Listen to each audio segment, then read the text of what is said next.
This another poem on my series of poems on the seasons. This is a summer poem, and it was written one evening in the garden, thinking about the peace that I was feeling and wondering, can the peace that we receive be offered out to a troubled world?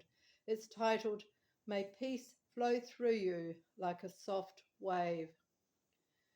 The evening sky is still, so still. The clouds make no movement, grey and white. In front of the soft blue sky, there is peace. The peace I feel is God-given. The peace surrounds me. There is no breeze in the trees, no movement of leaves or branches.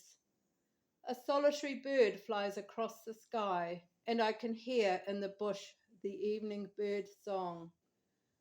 The peace I've been given by a God of grace, I lift up as an offering to the world, as a gift to those suffering conflict, hurt, and discouragement.